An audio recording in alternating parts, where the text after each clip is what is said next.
Okay, so we're back. Our clay is soft. We've crumpled it up and brought it back together. We've been kneading it like this and heating it up with our hands, and now we're ready to make some clay sculptures. So there's a couple things that I want to teach you. Artists usually make clay art in a couple of different ways. One way is that they make something called coil sculptures, where they make a series of these long coils, and then they build with the coils.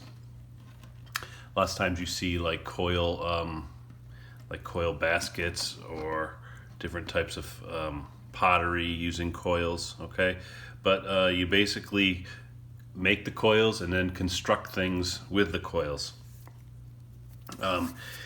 Generally, you don't make one huge long coil. It's just too hard to manage. So what works best is if you make a series of different coils and then you just add them and build along with them. Okay, so this might be an example of a coil pot. Anytime that you make a pot, you can also add details to make it into some type of animal or some type of bug.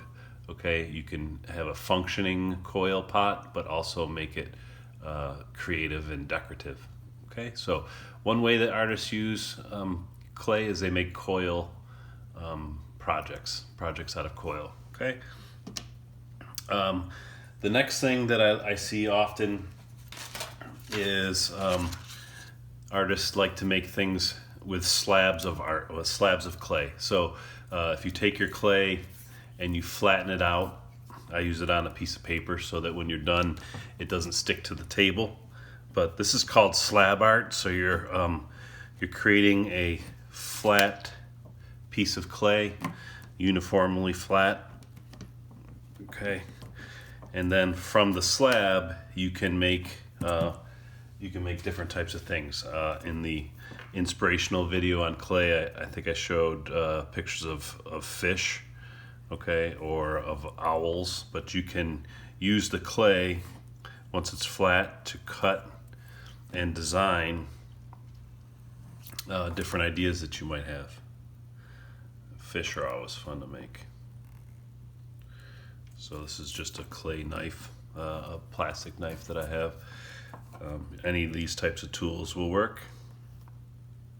Okay, but you can see how once you've made the flat clay into a slab, you can cut it into different shapes and then you can create different objects from there. So you have the coil. There's a coil that you could try, or you could try slab art. Okay, another thing that artists like to do is they like to make pinch pots.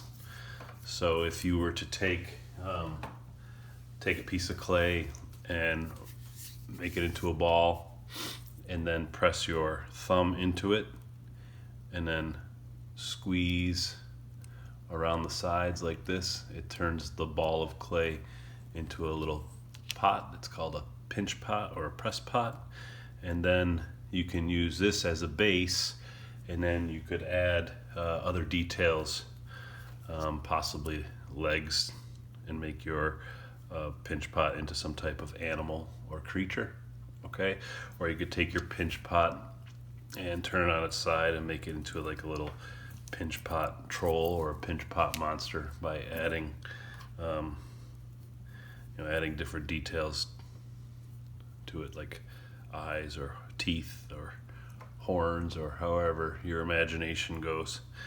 Okay, so there's a couple of ideas skill-wise on what you could do with your clay. You could make some type of coil design. You could use a pinch pot as a start to make something, or you could flatten out your clay and make a slab, some type of slab art, slab design. The last type of project that artists typically use with clay is called freeform, and that's the most intuitive. That's where you take your clay and you just, you're not flattening it or coiling it. You're just using your clay to, with your fingers, to make some type of design, some type of animal maybe, or a turtle or things like that. But it's just, you're just forming it with your hands. So that's called freeform. Okay, so give those 4 different techniques to try. They're lots of fun, and because this clay doesn't harden, you could try them all and you could practice different things. And then if you end up creating something really of interest or you want to keep, like I said, is you can harden the clay if your parents help you, 275 for 15 minutes in your oven, and you can harden whatever you make, and then you're all set to paint it. Okay, lastly, just a reminder, when you're making projects with clay, if you can keep it nice and thick, it seems to last longer once it's made. It doesn't break as easily. If you start making very, very thin, delicate details, those are the first to break off when it dries.